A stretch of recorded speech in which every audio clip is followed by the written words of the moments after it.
今天是一个很特别的日子，但是它不会每天都是这样的。我也不会每天都开演唱会，每天都见到大家，当然不会每天都有时间和这么多人坐在一起听歌、看表演。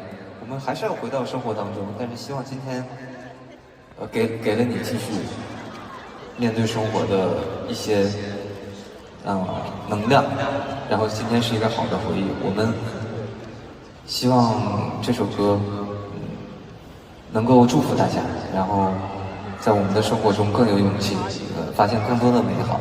最后一首歌《平凡的一天》，我们大家一起完成它吧，好不好？